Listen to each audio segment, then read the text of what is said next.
හරිලම. අපි වාෂ්ප සහ ආර්ද්‍රතාමිතිය කොටසේ වාෂ්ප කොටස කතා කර ඉන්නේ. මම අද මෙතනින් වාෂ්ප කොටසට අදාළ වාෂ්ප කොටසට අදාළ සිද්ධාන්ත ටික ඉවර කරන්න බලාපොරොත්තු වෙනවා මේකෙදි. ඊට පස්සේ අපිට ආර්ද්‍රතාමිතිය පටන් ගන්න පුළුවන්.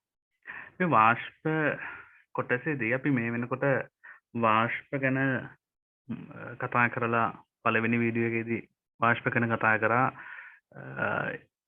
වාෂ්ප ඇති වෙන විදිය, වාෂ්පවල පොඩි පොඩි ಗುಣ කිහිපයක් ගැන. ඊට පස්සේ අපි වාෂ්ප වලින් පීඩනයක් ඇති කරනවා කියලා පෙන්නවා. වාෂ්ප පීඩනය පරිමාවත් එක්ක කොහොමද වෙනස් වෙන්නේ කියන එක අපි එතෙන්දි කතා කරා. වාෂ්ප පීඩනය පරිමාවත් එක්ක වෙනස් වෙන්නේ කොහොමද කියන එක කතා කළා. සංතෘප්ත තැන, අසන්තෘප්ත අවස්ථාවේදී මොකද වෙන්නේ ඔය විස්තර ටික. මෙතෙන්දී අපි පොඩ්ඩක් බලාපොරොත්තු වෙනවා මේකෙදී වාෂ්පයක පීඩනය උෂ්ණත්වයත් එක්ක වෙනස් වෙන හැටි කතා කරන්න. මම මුලින්ම සංතෘප්ත අවස්ථාව ගැන කතා කරන්නම්. මම මේකෙදී පරිමාව නියතව තියාගන්නවා. පරිමාව නියතව තියාගෙන සංතෘප්ත වාෂ්ප පීඩනය උෂ්ණත්වයත් එක්ක වෙනස් වෙන හැටි අධ්‍යයනය කරන්න යන්න. සංතෘප්ත වාෂ්ප පීඩනය උෂ්ණත්වයත් එක්ක වෙනස් වෙන හැටි. සංතෘප්ත වාෂ්ප පීඩනය උෂ්ණත්වයත් එක්ක වෙනස් වෙන හැටි. මම මෙතන අරන් තියෙනවා පරිමාව නියත භාජනයක්. ওই පරිමාව නියත භාජනයට මම ජලය යොදලා තියෙනවා. මේ පහළ තියෙන ද්‍රව ජලය. ජලය යොදලා තියෙනවා. ඒතකොට ඔයගොල්ලෝ දන්නවා සංවෘත අවකාශයක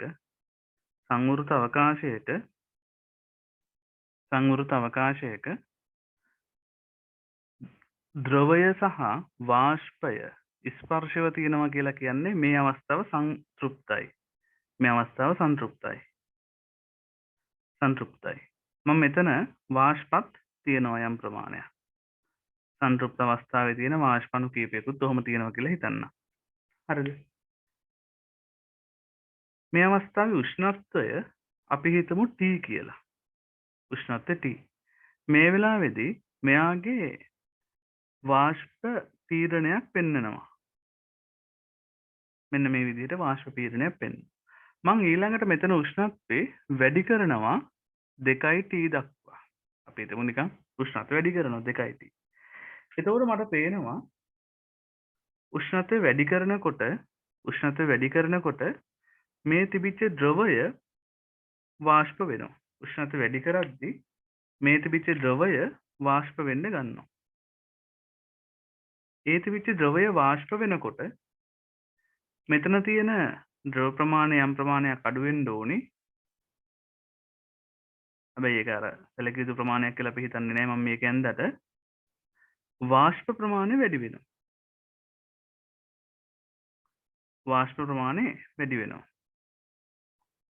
වාෂ්ප ස්කන්ධ වැඩි වෙනවා. එතකොට මම දකින නිරීක්ෂණය තමයි මෙයාගේ පීඩනයත් වැඩි වෙනවා. කලින් මේ වගේ පීඩනයක් තිබ්බේ දැන් ඊට වඩා වැඩි පීඩනයක් වෙනවා. ඊට පස්සේ මම මෙයාගේ උෂ්ණත්වය නැවත වැඩි කරනවා 3T දක්වා. එතකොටත් අර වැඩේම වෙනවා. තවත් වාෂ්ප ප්‍රමාණය වැඩි වෙනවා. ද්‍රවය තවත් වාෂ්ප වෙනවා. එතකොට ද්‍රවයේ ඉහළ අවකාශයේ තියෙන වාෂ්ප ස්කන්ධය වාෂ්ප ප්‍රමාණය කලින්ටත් වඩා වැඩි වාෂ්ප ස්කන්ධයක් තියෙනවා. මට පේනවා උෂ්ණත්වයත් වැඩි කරලා වාෂ්ප ස්කන්ධයත් වැඩි කරලා තියෙන්නේ පීඩනය තවත් වැඩි වෙනවා. ඔන්න ඔය නිරීක්ෂණය මට පේනවා. එතකොට මම මෙතන දකිනවා සංතෘප්ත වාෂ්ප පීඩනයේ අවස්ථා හැම තුනම සංතෘප්තයි. මොකද පහළ ද්‍රවය තිබිච්ච නිසා සංතෘප්ත වාෂ්ප පීඩනය උෂ්ණත්වයත් එක්ක වැඩි වෙනවා කියලා පේනවා.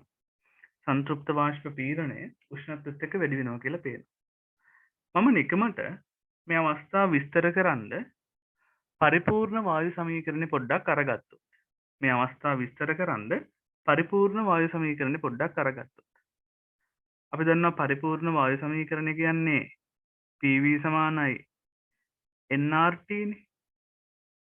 මම මෙතන පීඩනය උෂ්ණත්වයත් එක්ක විචලනය වෙන්නේ කොහොමද කියන එකයි බලන්නේ. මම එහෙනම් P උක්ත කරගන්නවා. එතකොට මට අරගන්න පුළුවන් n R බෙදීම V වතාවක් T කියලා. මම දන්නවා මෙතන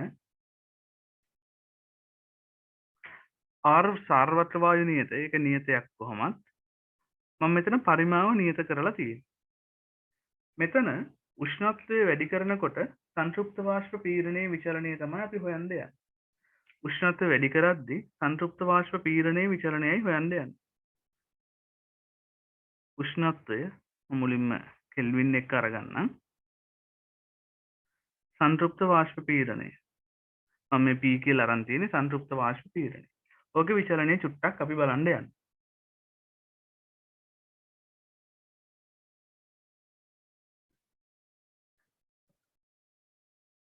මෙතන අපි උෂ්ණත්වය වැඩි කරගෙන යනකොට විශේෂ නිරීක්ෂණයක් අපි දැක්කා.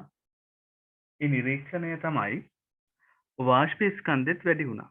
දැන් ඕගොල්ලෝ දන්නවා මේ ප්‍රස්ථාරයේ අනුක්‍රමණයේ වාෂ්ප ස්කන්ධෙ එන්න ඉන්නවා. වාෂ්ප ප්‍රමාණය ඉන්නවා. එතකොට උෂ්ණත්වය වැඩි කරද්දී පීඩනය වැඩි වුණා වගේම වාෂ්ප ස්කන්ධෙත් වැඩි වෙන්න ගත්තා. එනුත් වැඩි වුණා. එහෙනම් මෙයාගේ අපිට පේන්නේ දැන් අපි දන්නවා පීඩනය උෂ්ණත්වයත් එක්ක ප්‍රස්ථාරගත කරොත් වෙන්නේ මූලලක්ෂ්‍ය හරහා යන සරල රේඛාවක්. ඒකට හේතුව සාමාන්‍යයෙන් කියන්නේ වියලි වාතයක නිශ්චිත වායු ස්කන්ධයක පීඩනය උෂ්ණත්වයත් එක්ක ප්‍රස්ථාරගත කරොත් සරල රේඛාවක් එන්නේ. ඒකට හේතුව වියලි වාත ස්කන්ධ නියත නිසා. නමුත් මෙතන වාෂ්පය ඉන්නවා. මෙතන වාෂ්පය ඉන්නේ. උෂ්ණත්වය වැඩි කරන්න වාෂ්ප ප්‍රමාණයත් වැඩි වෙලා තියෙනවා. වාෂ්ප ප්‍රමාණය වැඩි වුණා කියන්නේ අනුක්‍රමණය එන්න වැඩි වෙන ප්‍රස්ථාරයක් එන්න ඕන. එතකොට අපිට උෂ්ණත්වයත් එක්ක සංතෘප්ත වාෂ්ප පීඩනය ප්‍රස්ථාරගත කරද්දී එන වක්‍රයේ හැඩය අර සාමාන්‍ය සරල රේඛාව නෙමෙයි එන්න අනුක්‍රමණය වැඩි වෙන ප්‍රස්ථාරයක් එන්න ඕන. එන්න අනුක්‍රමණය වැඩි වෙන ප්‍රස්ථාරයක් එන්න. ඉතින් අපිට පේනවා සංතෘප්ත වාෂ්ප පීඩනය උෂ්ණත්වයත් එක්ක එන්නේ අනුක්‍රමණය වැඩි වෙන ප්‍රස්ථාරයක්. ඔය වගේ. ඕක තමයි සංතෘප්ත වාෂ්ප පීඩනය උෂ්ණත්වයත් එක්ක විචලනය වෙන විදිය. මම නිකමට සෙල්සියස් උෂ්ණත්වයත් එක්ක ඇඳොත් මේකේ පොඩි අන්තක්කන්දයක් එක්ක අපිට අඳින්න පුළුවන්. සෙල්සියස් උෂ්ණත්වයත් එක්ක ඇඳොත් සංතෘප්ත වාෂ්ප පීඩනය එතන මෙයාගේ ප්‍රස්ථාරෙන්නේ අර හැඩේමයි අර ප්‍රස්ථාරෙමයි. හැබැයි අන්තක්කන්දයක් එක්ක එන්න ඕනේ. අනුක්‍රමණය වැඩි වෙන ප්‍රස්ථාරය. හරිද? මෙන්න මෙහෙම තමයි විචලනය තියෙන්නේ. මෙතන මේ විස්තරේ දාලා අන්තිමට ලියාගන්න මෙහෙම. මෙතන මේකට හේතුව තමයි උෂ්ණත්වය වැඩි කරද්දී පීඩනය වැඩි වෙනවා. ඊට අමතරව උෂ්ණත්වය වැඩි කරද්දී පවතින වාෂ්ප ස්කන්ධය වැඩි වෙනවා. පවතින වාෂ්ප ප්‍රමාණය වැඩි වෙන නිසා අපිට ලැබෙන ප්‍රස්ථාරය උෂ්ණත්වයත් එක්ක එන්නේ අනුක්‍රමණය වැඩි වෙන ප්‍රස්ථාරයක්. බෑවුම එහෙම නැත්නම් අනුක්‍රමණය වැඩි වෙන විදිහේ ප්‍රස්ථාරයක් එන්න ඕනේ. එහෙනම් අන්තිමට තරුවක් දාලා ලියාගන්න මෙහෙම.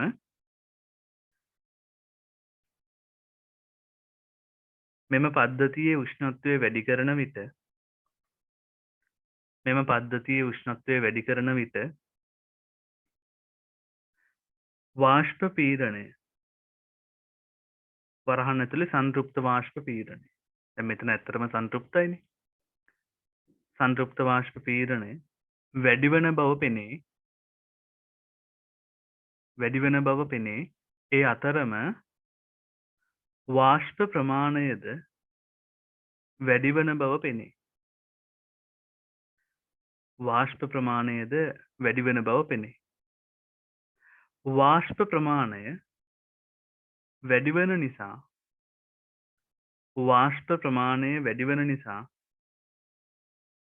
පීඩනය උෂ්ණත්වය සමග විචලනය ලැබෙන්නේ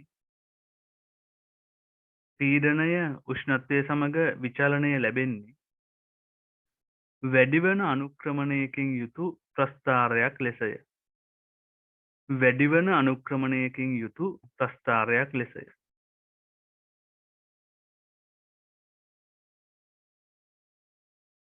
හරිද? ඔහොම අරගන්න පුළුවන්.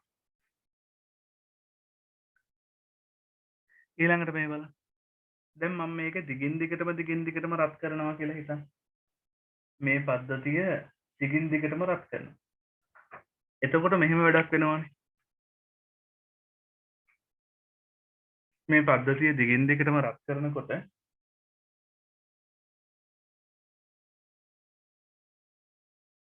මේ පද්ධතිය දිගින් දිගටම රත් කරනකොට කොයි වෙලේ හරි අර තිබිච්ච ද්‍රව ජලය සියල්ලම ඉවර වෙනවා. එතකොට ආරම්භයේදී මේ පද්ධතියේ ද්‍රව ජලය තියෙනවා. ආරම්භයේදී ද්‍රව ජලය තියෙනවා. ද්‍රව ජලය තියෙනවා. ඒ කියන්නේ සිසිල් අවස්ථාවේදී ආරම්භයේදී මේ පද්ධතිය සංතෘප්තයි. අර අපි කලින් ගත්තා වගේ. සිසිල් අවස්ථාව සංතෘප්තයි. ඊට පස්සේ මම මෙයාව දිගටම රත් කරගෙන යනවා. උෂ්ණත්වය වැඩි කරගෙන යනවා. එතකොට යම්කිසි අවස්ථාවක් එනවා මේ ද්‍රව ජලය හිඳිලා අන්තිම දශමයටම හිඳෙනවා. ඒ කියන්නේ අන්තිම ද්‍රව බිඳුව දක්වාම වැටෙනවා. අපි ඔක හැඳින්වුවා යන්තම් සංතෘප්ත අවස්ථාව කියලා. ඒ කියන්නේ මේ අවකාශය යන්තමින් සංතෘප්ත වෙනවා. යන්තමින් සංතෘප්ත අවස්ථාවකට එනවා. උෂ්ණත්වය වැඩි කරගෙන යනකොට. ඔතනින් පස්සේ උෂ්ණත්වය වැඩි කරද්දී මෙයාගේ විශේෂත්වය තමයි තවදුරටත් වාෂ්ප ප්‍රමාණය වැඩි කරන්න ද්‍රව ජලය නැහැ. එහෙනම් තවදුරටත් ද්‍රව ජලය නැති අවස්ථාවක් වෙනවා. වාෂ්පය විතරයි තියෙන්නේ. එහෙනම් ඒ අවස්ථාව අපි හැඳින්වුවා අසන්තෘප්ත අවස්ථාව කියලා. අසන්තෘප්ත අවස්ථාව අපි කලින් වීඩියෝ එකේදී කතා කරා සංතෘප්ත අසන්තෘප්ත වෙන් කරගන්න විදිය මූලික ලක්ෂණ. දැන් මෙතන වාෂ්ප කලාපය ගැන හිතුවොත් මේ සංතෘප්ත වෙලාවේ තියෙන වාෂ්ප ස්කන්ධයට වඩා වාෂ්ප ප්‍රමාණයට වඩා උෂ්ණත්වය වැඩි කරගෙන යනකොට වාෂ්ප ප්‍රමාණය වැඩි වෙලා තියෙනවා. එහෙනම් දැන් මෙතනට වඩා වැඩි වාෂ්ප ස්කන්ධයක් මෙන්න මේ අවස්ථාවේදී අනිවාර්යෙන් තියෙනවා. වැඩි වාෂ්ප ස්කන්ධයක් මේ අවස්ථාවේදී අනිවාර්යෙන් තියෙනවා. හැබැයි එතන ඉඳන් තවදුරටත් රත් කරගෙන ගියාට දැන් ද්‍රව ජලය නැහැ.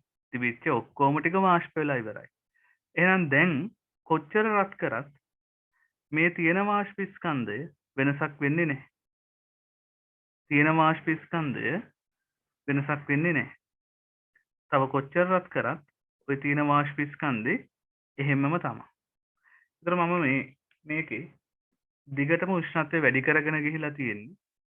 මේ සංතෘප්ත අවස්ථාවේ ඉඳන් යන්තම් සංතෘප්ත අවස්ථාවට වෙනකන් රත් කරනකොට උෂ්ණත්වය වැඩි කරගෙන ගිහිලා තියෙන්නේ. රත් කරද්දී මට පේනවා වාෂ්ප ස්කන්ධය වාෂ්ප ප්‍රමාණයත් වැඩි වුණා. ඒ කියන්නේ වාෂ්ප ස්කන්ධය නියත නැහැ. වාෂ්ප ස්කන්ධය වැඩි වුණා. හැබැයි යන්තම් සංතෘප්ත අවස්ථාවේ ඉඳන් තවදුරටත් රත් කරනකොට මේ අසන්තෘප්ත වෙනවා. අසන්තෘප්ත වුණාට මෙතන වාෂ්ප ස්කන්ධය වෙනසක් වෙන්නේ නැහැ. වාෂ්ප ස්කන්ධය නියතයි. ඒ කියන්නේ මෙතනින් පස්සේ තියෙන නියත ප්‍රස්තාවය.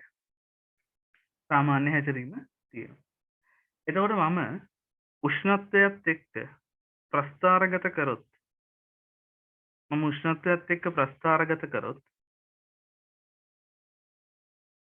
උෂ්ණත්වයත් එක්ක ප්‍රස්ථාරගත කරොත් වාෂ්ප පීඩනය.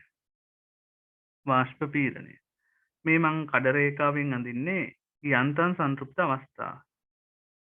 ඒ යන්තම් සංතෘප්ත අවස්ථාවට වඩා උෂ්ණත්වය අඩු කලාපය සංතෘප්තයි. යන්තම් සංතෘප්ත අවස්ථාවට වඩා උෂ්ණත්වය වැඩි කලාපය අසන්තෘප්තයි.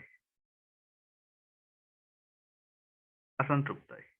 මේ අසන්තෘප්ත වෙලාවේදී වාෂ්ප ස්කන්ධය නියතයි. වාෂ්ප ස්කන්ධය නියත නම් පරිමාවත් නියත නිසා පරිමාව කොහොමත් නියතනේ. අපි ගත්තෙම දෘඩ භාජනය. පරිමාව නියත නිසා පීඩනය උෂ්ණත්වයට සමානුපාතයි. පීඩනය උෂ්ණත්වයට සමානුපාතයි. හැබැයි සංතෘප්ත වෙලාවේදී වාෂ්ප ස්කන්ධය වැඩි වෙන නිසා මේ ප්‍රස්ථාරයේ අනුක්‍රමණය අපි අර කලින් කතා කරා වගේ වැඩි වෙන්න ඕන. අනුක්‍රමණය වැඩි වෙන ප්‍රස්ථාරයක් එන්න ඕන. එහෙනම් මම මේ ප්‍රස්ථාරය ඇන්දොත් සාමාන්‍ය වායු නියම වල හැසිරීම මෙයා පෙන්නනවා. සාමාන්‍ය වායු නියම වල හැසිරීම මෙයා පෙන්නනවා අසන්තෘප්ත කලාපෙදී. අසන්තෘප්ත කලාපෙට මෙහාදී මෙයා පෙන්වන්නේ උෂ්ණත්වයත් එක්ක පීඩනය වැඩි වෙන්නේ අනුක්‍රමණය වැඩි වෙන විදිහට. අනුක්‍රමණය වැඩි වෙන විදිහට. සමස්ත පරාසය කියන්නේ යන්තම් සංතෘප්ත අවස්ථාවෙනුත් එහාට අපි කතා කරනකොට මෙයාගේ හැසිරීම සාමාන්‍ය පරිපූර්ණ වායුවක හැසිරීමකට සමාන වෙනවා. ඊට මෙහාදී වාෂ්ප ස්කන්ධය වැඩි වෙන නිසා ප්‍රස්ථාරයේ අනුක්‍රමණය වැඩි වෙන්න ඕන.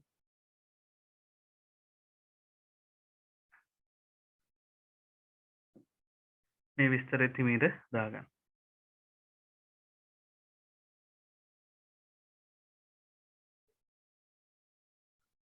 දැන් ඔයගලන්ට මෙතනදී පේන්න ඕනේ අර බොයිල් නියමේ කතා කරනකොට තිබිච්ච සිද්ධාන්ත වගේම දෙයක්. වාෂ්පය තියෙනකොට සංතෘප්ත වෙලාවේදී වාෂ්පයට වායු නියම දාන්න බෑ. මොකද එයාගේ හැසිරීම වෙනස්. හැබැයි අසන්තෘප්ත වෙලාවේදී වාෂ්පයට වායු නියම දාන්න පුළුවන්. එයාගේ හැසිරීම සාමාන්‍ය පරිපූර්ණ වායුවක හැසිරීමමයි. ඒක මෙතනදී ඔයගලන්ට පේන්න ඕන. මම ඕක චුට්ටක් විස්තර කරොත්. අපි ගණන් හදනකොට පාවිච්චි කරන නියම කීපයක් තියෙනවනේ. එකක් තමයි බොයිල් නියමය. අපි නියම කීපයක් තියෙනවා ගණන් හදනකොට අර පරාසයක් සඳහා භාවිතා කරන නියම. බොයිල් නියමය අවස්ථා දෙකක් සංසන්දනය කරන. බොයිල් නියමය. බොයිල් නියමේදී අපි උෂ්ණත්වය නියතව තියාගෙන වාෂ්ප ස්කන්ධය නියතව තියාගෙන පරිමාව පීඩනය පරිමාවත් එක්ක විචලනය අධ්‍යයනය කරා. එතකොට මේකදී අපි අරගන්න නියමේ P1 V1 සමානයි P2 V2. ඔය බොයිල් නියමේ. ඊළඟට අපි අවස්ථා දෙකක් සම්බන්ධ කරන්න කතා කරන තව නියමයක් තියෙනවා චාල්ස් නියමය. චාල්ස් නියමේදී පීඩනය නියතව තියාගෙන වායු ස්කන්ධය නියතව තියාගෙන පරිමාව උෂ්ණත්වයත් එක්ක විචලනය කතා කරන්නේ. එතෙන්දී අපිට එනවා පරිමාව නිරපේක්ෂ උෂ්ණත්වයට සමානුපාත නිසා පරිමාව නිරපේක්ෂ උෂ්ණත්වයට සමානුපාත නිසා V1 බෙදීම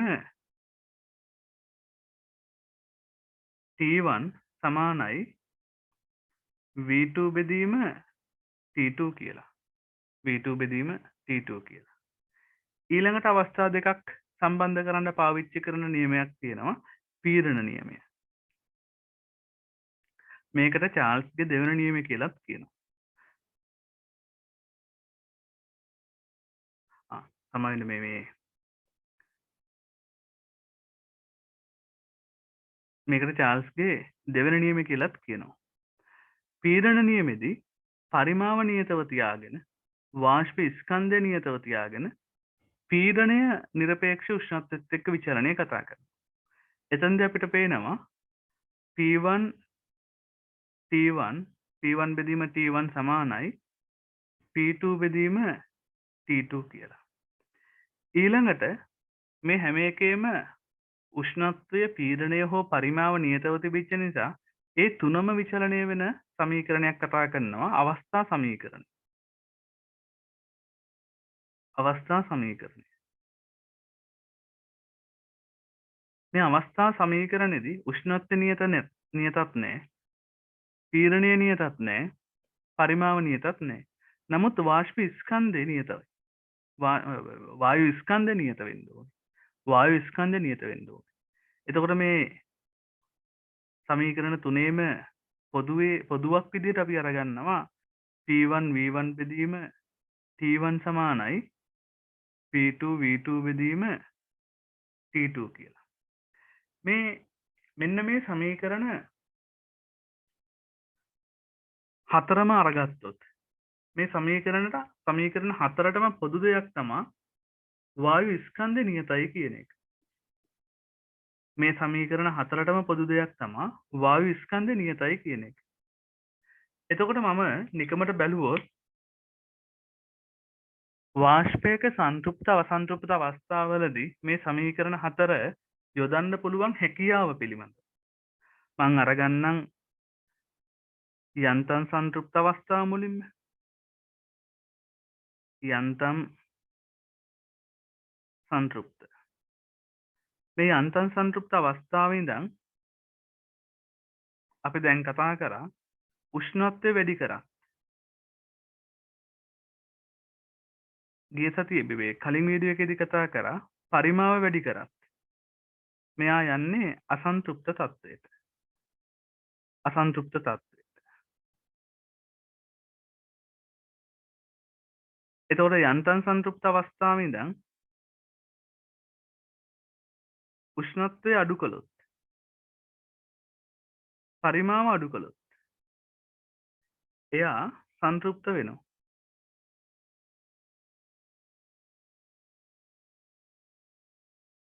එයා සංතෘප්ත වෙනවා.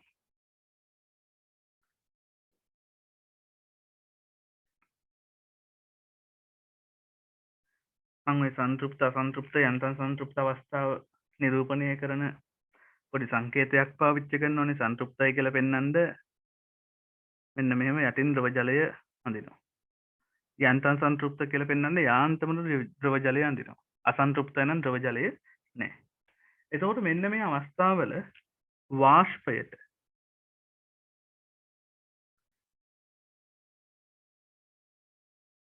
මම මුලින්ම මිශ්‍රණය අරගන්න මිශ්‍රණයට මුළු වාත මිශ්‍රණයට වාෂ්පයට සහ වියලි වාතය මේ උඩ කතා කරපු සමීකරණ හතර පාවිච්චි කරන්න පුළුවන්ද බැරිද කියන කතන්දරය. හරි සරලයිනේ. මේ සමීකරණ හතරටම පොදු දෙයක් තමයි මේ සමීකරණ හතරටම පොදු දෙයක් තමයි ස්කන්ධ නියතයි කියන එක.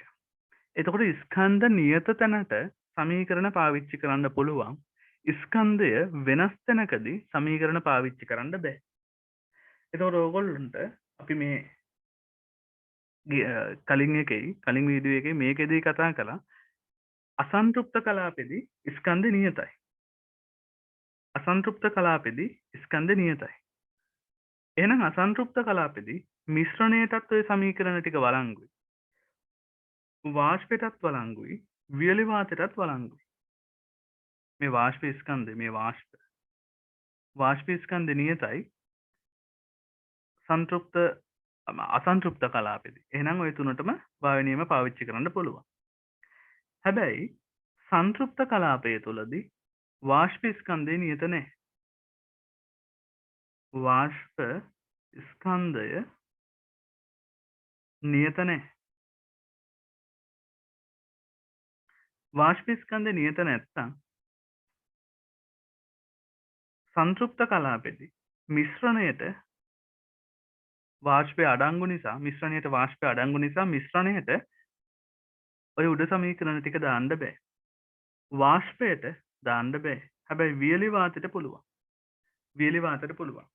මීට අමතරව යන්තම් සංතෘප්ත අවස්ථාව ඉතින් අර කලින් කතා කරා වගේ අසන්තෘප්ත පැත්තට යනවා නම් අසන්තෘප්තයි කියලා හිතුව හැකි. සන්තෘප්ත පැත්තට යනවා නම් සන්තෘප්තයි කියලා හිතුව හැකි. මෙන්න මේ කොන්දේසි ටික තියෙනවා. මේ ටික විතරයි මතක තියාගන්න තියෙන්නේ. ඕකත් එක්ක තමයි ඉතින් ගණන් හදන්න තියෙන්නේ. ඒ අවකාශය සන්තෘප්තද අසන්තෘප්තද කියලා බැලුවා නම් හරි.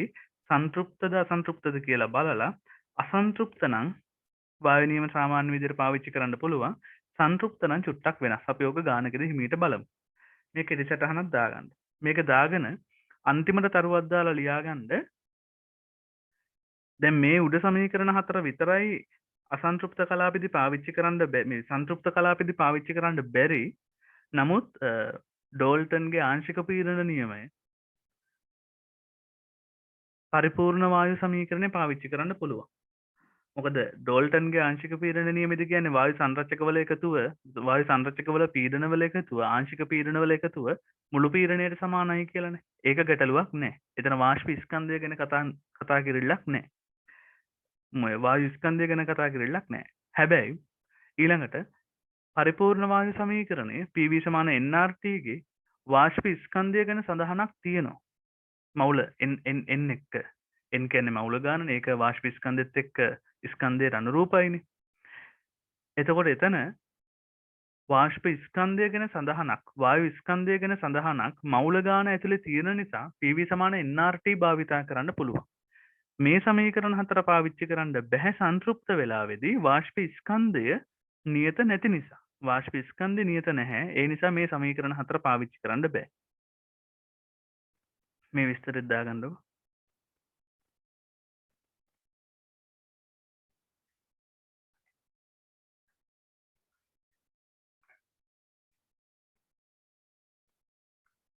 පොඩි ගානක් දාගන්න. පොඩි ගැටලුවක් දාගන්න.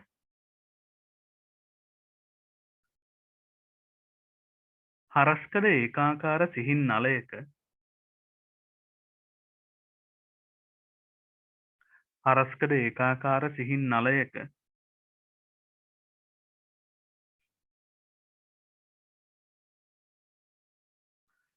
කුඩා ජලකෙන්දක් මගින්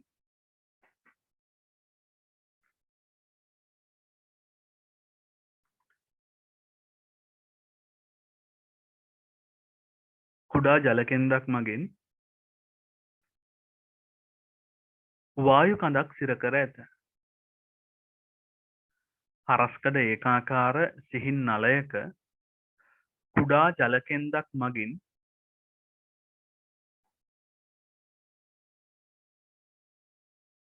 වායු කඳක් සිර කර ඇත.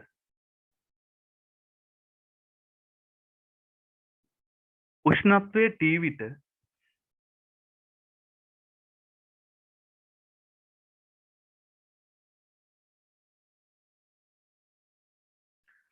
උෂ්ණත්වය T විට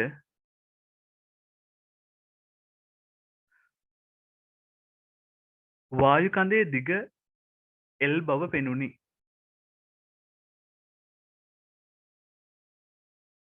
වායු කඳේ දිග L බව පෙනුනි.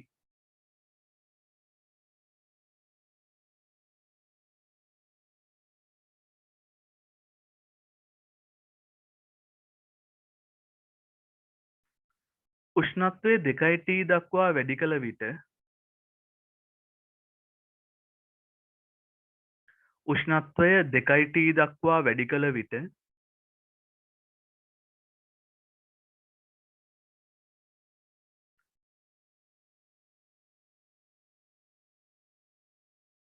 ජලකෙන්ද පැවතුන අතර වායු කඳේ දිග 3L විය. ජලකෙන්ද පැවතුන අතර වායු කඳේ දිග 3L විය.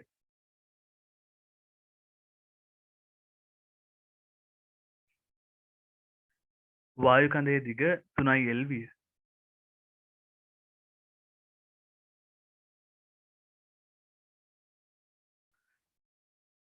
වායුගෝල පීඩනය P නෝට් ද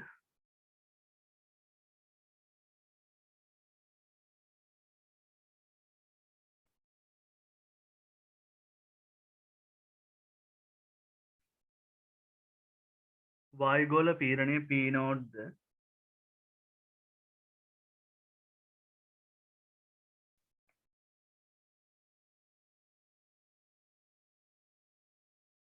T උෂ්ණත්වයේදී සංතෘප්ත වාෂ්ප පීඩනය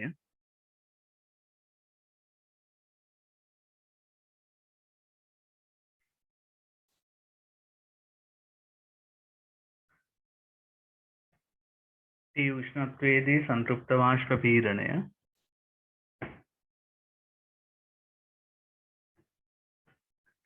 T නෝට් බෙදීම පහද වේ. T උෂ්ණත්වයේදී සංතෘප්ත වාෂ්ප පීඩනය P නෝට් බෙදීම පහ වේ.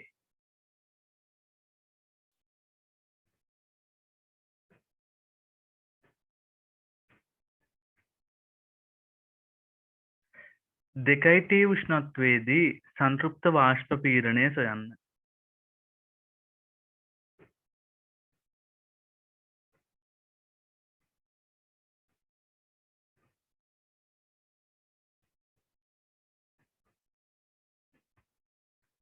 දෙකයි T උෂ්ණත්වයේදී සංතෘප්ත වාෂ්ප පීඩනය සොයන්න.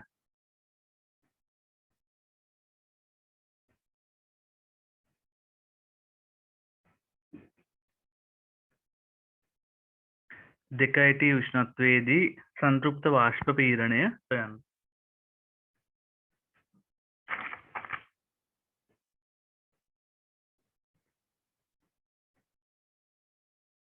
හරි මේ බලන්න.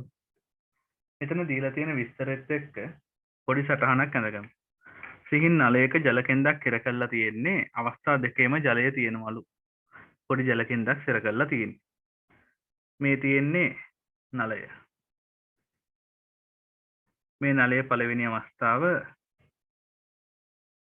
මේ නලයේ දෙවෙනි අවස්ථාව. එතකොට පළවෙනි අවස්ථාවේ උෂ්ණත්වය අපිට දෙනවා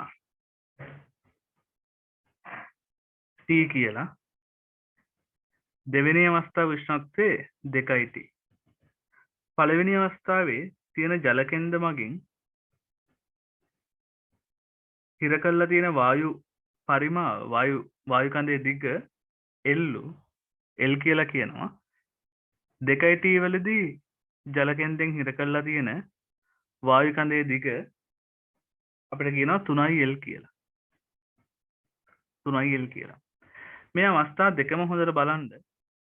මේ වායු කඳ සංවෘතයි වැහිලා තියෙන්නේ සංවෘතයි. අවස්ථා දෙකේම වායු කඳ සංවෘතයි. අවස්ථා දෙකේම වායුවයි ජලයයි ස්පර්ශයි. වායුවයි ජලයයි ස්පර්ශයි. එහෙනම් අවස්ථා දෙකම සංතෘප්තයි. මෙතනත් සංතෘප්තයි. මෙතනත් සංතෘප්තයි.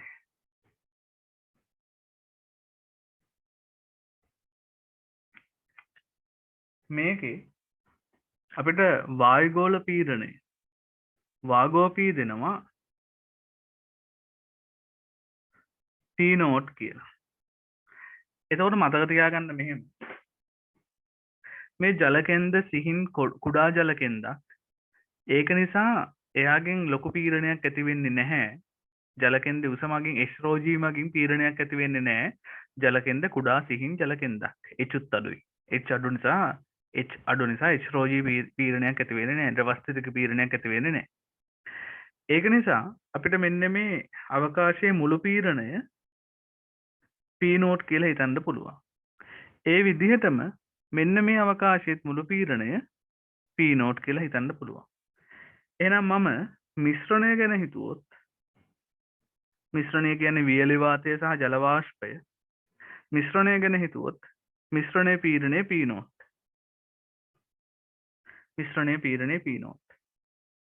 මේ වෙලාවේදී වාෂ්පය ගැන හිතුවොත් වාෂ්ප පීඩනය සංතෘප්ත වාෂ්ප පීඩනය වෙනවා අවස්ථා දෙකේම සංතෘප්ත නිසා. මෙතන සංතෘප්තයි. එහෙනම් වාෂ්ප පීඩනය සංතෘප්ත වාෂ්ප පීඩනය. සංතෘප්ත වාෂ්ප පීඩනය අපිට දෙනවා P නෝට් බෙදීම 5යි කියලා. P නෝට් බෙදීම 5යි.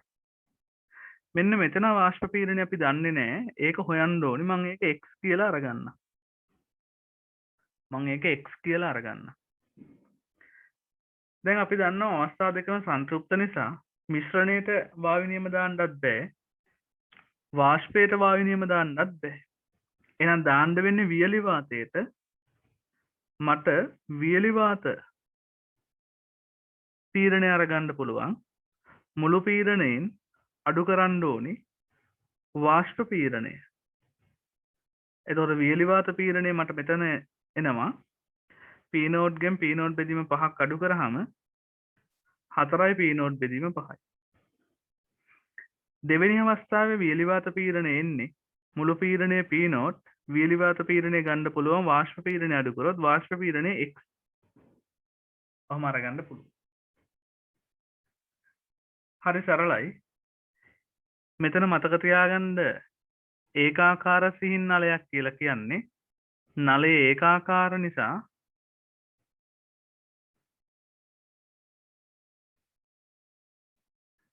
නලයේ ඒකාකාර නිසා පරිමාව සමානුපාතයි වායු කඳේ දිගට. එහෙනම් මෙතන අවස්ථා දෙක සලකලා අපි අවස්ථා සමීකරණය පාවිච්චි කරොත් P1 V1 බෙදීම T1 සමානයි P2 V2 බෙදීම T2. මොකද උෂ්ණත්වයත් වෙනස් වුණා, පීඩනයත් වෙනස් වෙලා තියෙන්නේ, පරිමාවත් වෙනස් වෙලා තියෙන්නේ. මේක අපි දාන්නේ වියලි වාතයට. සංතෘප්ත නිසා අපිට වියලි වාතයට තමයි දාන්න වෙන්නේ. වියලි වාත ආරම්භක පීඩනය 4යි P නෝඩ් බෙදීම 5. පරිමාව වෙනුවට දිග දාන්න පුළුවන් L. ඕක බෙදීම දැන් මේ පරිමාව වෙනුවට දිග දැම්මේ දෙපැත්තම ඉතින් හරිනම් පරිමාව දානකොට වර්ගඵලය දාන්න ඕනේ. දෙපැත්තම වර්ගඵලය දානකොට කැපිලා යන නිසා මම කෙලින්ම දිග ආදේශ කරේ. ඕක බෙදීම උෂ්ණත්වය T. මේක සමාන වෙන්න ඕනේ දෙවෙනි අවස්ථාවේ වියලි වාත පීඩනය P නෝඩ් ඍණ x පරිමාව වෙනුවට හරස් කර නියත නිසා 3l කියලා දිග ආදේශ කරමු. වර්ගඵලය කැපිලා යනවා. උෂ්ණත්වය 2t. මේක සුළු කරද්දි t ට t කැපෙනවා. t ට t කැපෙනවා. l ට l කැපෙනවා. මේ පැත්තේ එනවා 4යි P නෝඩ් බෙදීම 5. ඕක සමානයි දකුණු පැත්තේ 3ෙන් ගුණ කරොත් 3යි P නෝඩ් ඍණ 3යි x බෙදීම 2 කියලා එනවා. මම මේ බෙදීම දෙක මේ පැත්තට අරන් යනවා. අයම නැත්තම් බෙදීම දෙක මේ පැත්තේ උඩට අරන් යනකොට මෙතන 8යි P නෝඩ් වෙනවා. අර 3 පොදු සාධකයන්නේ මට මේකේ 3 පොදු සාධකයක් විදිහට තියාගන්න පුළුවන්. ඒ 3 මේ පැත්තට අරන් එනකොට 15 වෙනවා. ඕක සමානයි මේ පැත්තේ ඉතුරු වෙන්නේ P නෝඩ් ඍණ x. මට x වමට දාලා x අරගන්න පුළුවන්. P නෝඩ් ඍණ 8යි P නෝඩ් බෙදීම 15. එහෙනම් සුළු කරාම x එනවා. පොදු හරය 15 ගත්තාම 7යි P නෝඩ් බෙදීම 15 කියලා. ඔන්න දෙවෙනි අවස්ථාවේ සංතෘප්ත වාෂ්ප පීඩනය.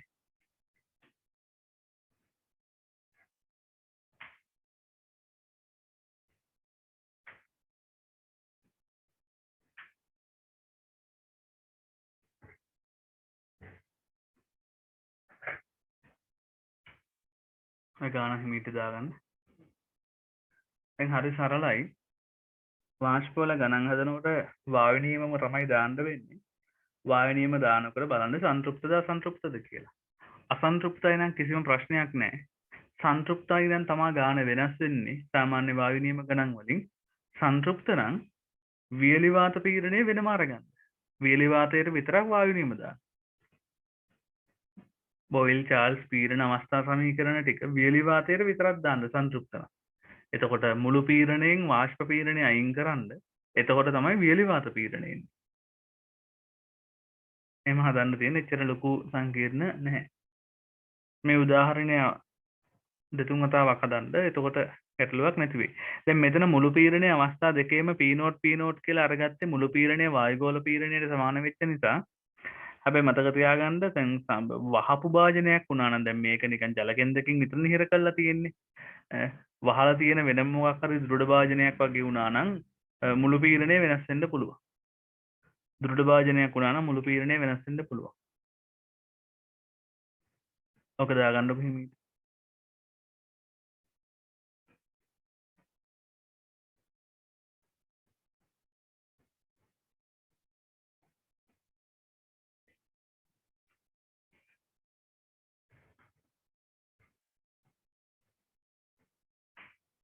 හරිද?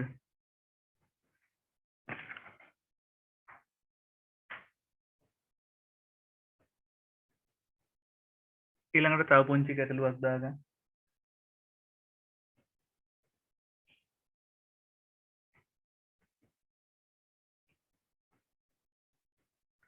ලියාගන්න. දෘඪ භාජනයක් තුල දෘಢ භාජනයක් තුල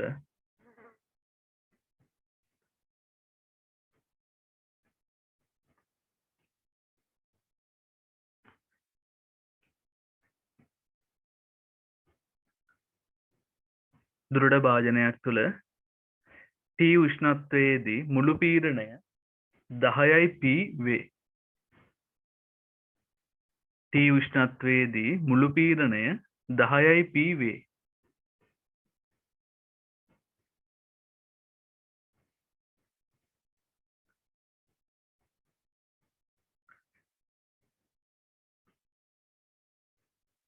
එහි උෂ්ණත්වය 3යි T දක්වා වැඩි කළ විට එහි උෂ්ණත්වය 3යි T දක්වා වැඩි කළ විට මුළු පීඩනය 31යි P බව පෙනුනි. මුළු පීඩනය 31යි P බව පෙනුනි.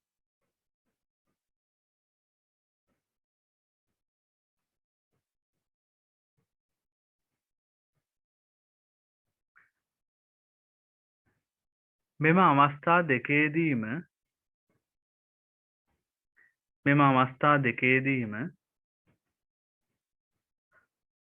බඳුන තුල ජලය පැවතුනි. බඳුන තුල ජලය පැවතුනි.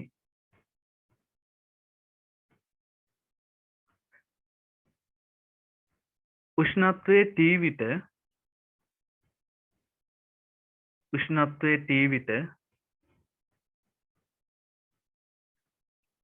ජලයේ සංතෘප්ත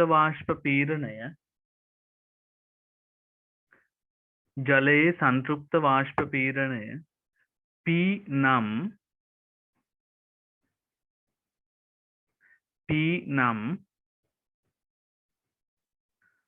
උෂ්ණත්වයේ 3යි T විට සංතෘප්ත වාෂ්ප පීඩනය සොයන්න.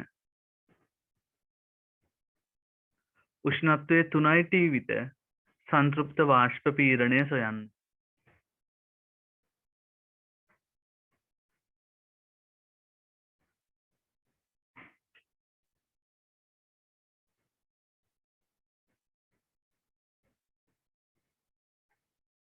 හරි. ගාන හදන්න මේට try එකක් දෙන්න වීඩියෝ එක නවත්තලා ඊට පස්සේ හදලා ඉවරලා බලන්න මෙහෙමද හැදුවේ කියලා. දැන් මෙතන අවස්ථා දෙකක් කියනවා දෘಢ වාදනයක්ලු. එනම් පරිමාව වෙනස් වෙන්නේ නැහැ. අවස්ථා දෙකේදී එක අවස්ථාවකදී උෂ්ණත්වය T ලු අනිත් අවස්ථාවේ උෂ්ණත්වය 3යි T ලු. මේ අවස්ථා දෙකේම පතුලේ ජලය තිබ්බලු. අවස්ථා දෙකේම පතුලේ ජලය තිබුණලු. එහෙනම් ඒකේ තේරුම අවස්ථා දෙකේදීම සංතෘප්තයි. මෙතනත් සංතෘප්තයි. මෙතනත් සංතෘප්තයි. අවස්ථා දෙකේදී මුළු පීඩන දෙනවා. මෙයාගේ 10යි P ලු. මෙතන 31යි P ලු. අවස්ථා දෙකේදී 10යි P සහ 31යි P ලු මුළු පීඩන. මුළු පීඩනය කියන්නේ මිශ්‍රණයනේ. එහෙනම් මිශ්‍රණයේ පීඩනය මෙතන 10යි P මෙතන 31යි P. අවස්ථා දෙකේම සංතෘප්තයි. එහෙනම් වාෂ්පය අරගත්තොත් මේ වෙලාවේ සංතෘප්ත නිසා වාෂ්ප පීඩනයේ සංතෘප්ත වාෂ්ප පීඩනය ඒක අපිට දෙනවා P කියලා. දෙවෙනි අවස්ථාවේ සංතෘප්ත වාෂ්ප පීඩනය අපි දන්නේ නැහැ. ඒක අපි හොයාගන්න ඕනි x. ඒක හොයාගන්න ඕනි x. දැන් මේ අවස්ථා දෙකම සංතෘප්ත නිසා මිශ්‍රණයටවත් වාෂ්පයටවත් වායු නියම දාන්න බෑ. දාන්න පුළුවන් වියලි වාතයට විතරයි. එහෙනම් වියලි වාතය අරගත්තොත් මෙතන වියලි වාත පීඩනය එන්නේ මුළු පීඩනය 10යි p ගෙන් වාෂ්ප පීඩනය p අඩු කරන්න ඕනි. එතකොට වියලි වාත පීඩනය 9යි p. මෙතන වියලි වාත පීඩනය එන්නේ මුළු පීඩනය 31යි p. ඔකෙන් අඩු කරන්න ඕනේ වාෂ්ප පීඩනය x. එතකොට වියලි වාත පීඩනය එනවා 31යි p ඍණ x කියලා. පරිමාව නියත නිසා අපි දාමු පීඩන නියමය.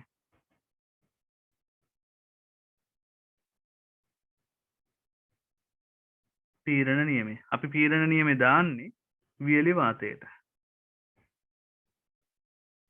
ඔන්නම් ඉතින් අවස්ථා සමීකරණය දාන්න පුළුවන් v ට v කැපිලා යයි. ඉතින් දෙපැත්තෙම පරිමාව v v දාලා. පීඩන නියමය කියන්නේ p1 බෙදීම t1 සමානයි p2 බෙදීම t2 කියලා. වියලි වාතයට දාන්නේ ආරම්භයේදී වියලි වාත පීඩනය 9යි p. ඕක බෙදීම උෂ්ණත්වය t. ඕක සමානයි දෙවෙනි අවස්ථාවේ වියලි වාත පීඩනය 31යි p ඍණ x. ඕක බෙදීම උෂ්ණත්වය 3යි t. t ට t කැපෙනවා. මේ 3 වම් පැත්තට එනවා. එතකොට 3 මෙහෙට ආපුවම 9 වරක් 3 27යි p සමානයි 31යි p ඍණ x. එතකොට මට x අරගන්න පුළුවන් 31යි p වලින් 27යි p අඩු කරාම 4යි p කියලා. එහෙනම් උෂ්ණත්වය 3යි t වෙලාවේදී සංතෘප්ත වාෂ්ප පීඩනය 4යි p.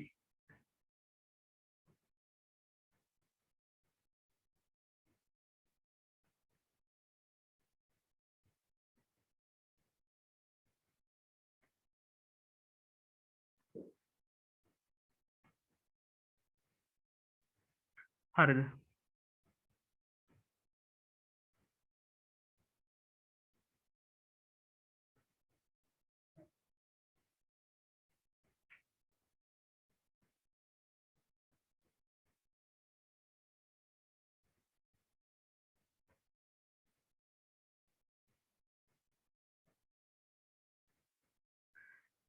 ඊළඟට අපි පොඩ්ඩක් තාපාංකය ගැන සඳහන් කරලා මේ සෙෂන් එක ඉවරයක් කරමු. ඊට පස්සේ අපිට ආර්ද්‍රතාවයට ආර්ද්‍රතා මිතිය ගැන කතා කරන්න පුළුවන්.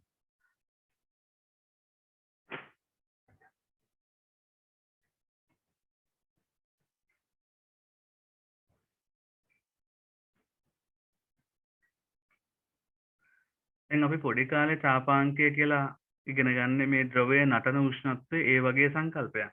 හැබැයි මෙතන අපිට එහෙම කියන්න බැහැ. මෙතන පොඩ්ඩක් තාපාංකයේ අර්ථ දැක්වීම චුට්ටක් මතක තියාගන්න.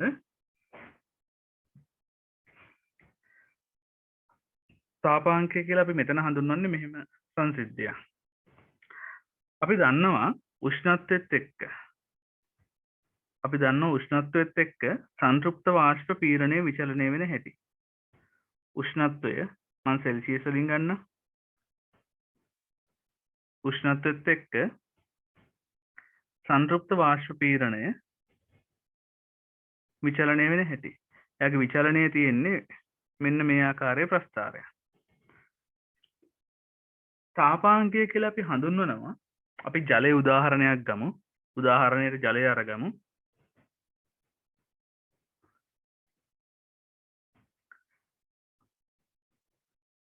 උෂ්ණත්වය වෙනස් කරගෙන යනකොට කොයි වෙලේ හරි සංතෘප්ත වාෂ්ප පීඩනය බාහිර පීඩනයට සමාන වෙනකොට කොයි වෙලේ හරි සංතෘප්ත වාෂ්ප පීඩනය බාහිර පීඩනය කියන්නේ අපි හිතමු බාහිර පීඩනය අවකාශයේ පීඩනය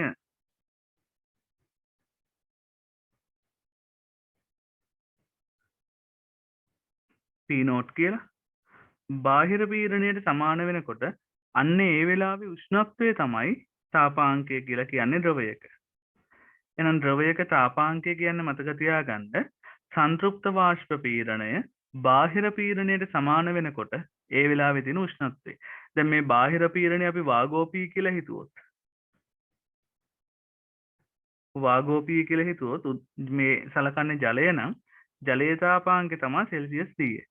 එහෙනම් මතක තියාගන්න සෙල්සියස් 100දී සෙල්සියස් 100දී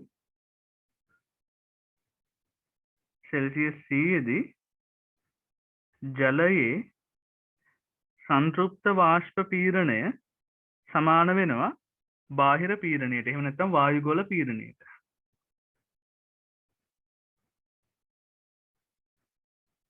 හරිද? සෙල්සියස් 100දී සංතෘප්ත වාෂ්ප පීඩනය සමාන වෙනවා වායුගෝල පීඩනයට. වායුගෝල පීඩනයට. එතකොට හිතන්න අපි ප්‍රෙෂර් කුකර් එකේදී එහෙම කරන්නේ මොකද්ද? පීඩන උදුනේදී අපි එයාගේ කරන්නේ ඒ අවකාශය ඇතුලේ ද්‍රවයට ඉහළින් තියෙන පීඩනය වැඩි කරනවා. අපි මොනවා හරි ප්‍රෙෂර් කුකර් එකේ උයා ගන්නකොට ද්‍රවයට ඉහළින් තියෙන පීඩනය වැඩි කරනවා. එතකොට එයාගේ බාහිර පීඩනය සාමාන්‍ය වායුගෝල පීඩනයට වඩා වැඩි. එතකොට බාහිර පීඩනය සාමාන්‍ය වායුගෝල පීඩනයට වඩා වැඩි නම් ඔයාලට පේනවා එතන වතුර නටන උෂ්ණත්වයේ සෙල්සියස් 100ට වඩා වැඩි. එහෙනම් ප්‍රෙෂර් කුකර් එකේ අපිට ඉක්මනට ආහාර උයා ගන්න පුළුවන් වෙන්නේ එයාගේ අවකාශයේ පීඩනය. එහෙම නැත්නම් ජලයේ මේ බාහිර පීඩනය කියලා කතා කරන්නේ ජල මට්ටමට උඩ පීඩනය. ජල මට්ටමට ඉහළ අවකාශයේ පීඩනය වාගෝපී වලට වඩා වැඩි කරොත් ජලයේ නටන උෂ්ණත්වය සෙල්සියස් 100 නෙමෙයි සෙල්සියස් 120 130 වගේ අගයකට යනවා. සෙල්සියස් 100 තාපාංක වැඩි කරගන්න පුළුවන්. ඊළඟට දැන් අපි දන්නවා කඳුකර පළාත්වල ඉහළට යනකොට වායුගෝල පීඩනය අඩු වෙලා තියෙනවා. එතකොට කඳුකර පළාත්වල බාහිර පීඩනය සාමාන්‍ය වායුගෝල පීඩනයට වඩා අඩුයි. සාමාන්‍ය මුහුදු මට්ටමේ වායුගෝල පීඩනයට වඩා අඩුයි. කඳුකර පළාත්වල වායුගෝල පීඩනය. අන්න ඒ වෙලාවේදී වතුර නටන්නේ සෙල්සියස් 100 දී නෙමෙයි ඊට වඩා අඩු උෂ්ණත්වයකදී. සෙල්සියස් 90 ගණන් වලදී. ඒතකොට සෙල්සියස් 100ට කලින් වතුර නටනවා. එහෙනම් මතක තියාගන්න තාපාංකය කියලා කියන්නේ සංතෘප්ත වාෂ්ප පීඩනය බාහිර පීඩනයට සමාන වෙන උෂ්ණත්වය බාහිර පීඩනය වැඩි කරලා තාපාංකය වැඩි කරගන්නත් බාහිර පීඩනය අඩු කරලා තාපාංකය අඩු කරගන්නත් පුළුවන්. අන්න ඒක විශේෂයෙන් මතක තියාගන්න තාපාංකය ගැනත් පොඩ්ඩක් දැනගෙන ඉන්න. ඔය විස්තරේ නෝට් එකක් විදිහට දාගෙන මෙන්න මේ සටහනත් ඔහොමම දාගන්න. දැන් අර අපි කතාවට කියනවා මේ මොනවද? ඒක යම් විහිළුවට කියන කතාවක් මම දන්නේ ඇත්තද බොරුද කියලා. මේ නුවර එළියේදී අල තම්බන්න බෑ කියලා කියනවා. ඒ කියන්නේ අල හරියට තැම්බෙන්නේ නැහැ කියලා කියනවා. මම දන්නේ ඒක ඇත්ත බොරු කතන්දරයෝක. ඉතින් මෙහි අල තම්බලා ඒකයි නුවර එළිය ගිහිල්ලා අල තම්බලා ඒකයි ඔය දෙක කම්පෙයාර් කරන්න ඕනේ. ඉතින් එහෙම කරන්නේ නැහනේ. මේ අර නිකන් අර විහිළුවට වගේ කියනවා නුවර එළියේදී අල තම්බන්න බෑ කියලා. ඒ විහිළුවේ ඇත්ත ස්වභාවයක් තියෙන හේතුව නුවර එළිය කියන්නේ කඳුකර පළාතක් වායුගෝල පීඩනය අඩුයි. එතකොට වායුගෝල පීඩනය අඩු නම් එයාගේ තාපාංකය එහිදී තාපාංකය අඩුයි කියන්නේ අර මොනවා හරි දෙයක් තැම්බෙන්නේ අඩු උෂ්ණත්වයකනේ. එතකොට අන්න එහෙම පොඩි එකක් තියෙනවා. ඉතින් ඒක ඇත්ත බොරු දන්නේ නැහැ. හැබැයි අර විහිළුවට වගේ කියනවා නුවර එළියේදී අල තැම්බෙන්නේ නැහැ කියලා. ඒකට හේතුව මෙන්න මේක අර බාහිර පීඩනය අඩු වෙද්දී තාපාංකය අඩු වෙනවා. බාහිර පීඩනය වැඩි වෙනකොට තාපාංකය වැඩි වෙනවා. ඔය විස්තරය දාගන්න අපි මෙතනින් වාෂ්ප කොටස ඉවර කරනවා. ඊළඟට වාෂ්පවල සිද්ධාන්ත එහෙම් පිටින්ම ඕනි වෙනවා. ඉතින් ආර්ද්‍රතා මිතියට මේකේ මම ඒකයි අර වාෂ්ප සහ මේ පාඩම යන්නේ වාෂ්ප සහ ආර්ද්‍රතා මිතිය කියලානේ. වාෂ්පවල සිද්ධාන්ත ඕනි වෙනවා. ඉතින් සෑහෙන දුරකට ආර්ද්‍රතා මිතියට. ඒකට ආර්ද්‍රතා මිතිය ඊළඟට කතා කරමු. වාෂ්පවල සිද්ධාන්ත ටික මූලික සිද්ධාන්ත ඉවරයි. ඕගොල්ලෝ මේ වාෂ්පවල හදන්න පුළුවන් ගැටලු ටික හදන්න හදලා මොනවා හරි අහගන්න මොනවා හරි තිබුණොත් WhatsApp වලින් මැසේජ් එකක් එවන්න. WhatsApp වලින් පණිවිඩයක් එවන්න අහගන්න මොනවා හරි තිබුණොත්. වාෂ්ප අපි මෙතනින් මේ සෙෂන් එක මේක නවත්තනවා. අපි ඊළඟට ආර්ද්‍රතා මිතිය කතා කරමු. එහෙනම් මෙතනින් අපි මේ වැඩේ නවත්තනවා. ඔබ මොනවද පේසුරුවලම ගණන් ටික හදලා තියාගන්න ඕගොල්ලෝ. පේසුරු එකේ ඉතින් හදන්න පුළුවන් ගණන් ටික හිමීට හදන්න ලොකු අමාරු කොටසක් නෙමෙයි. ලොකු අමාරු කොටසක් නෙමෙයි. සිද්ධාන්ත කොටස හරියට ඔලුවට දාගත්තොත් මේකේ ගැටලු ටික හරියට විසඳ ගන්න පුළුවන්. එහෙනම් අපි අද මෙතනින් සෙෂන් එක නවත්තමු. ඔයගොල්ලන්ට ස්තුතියි.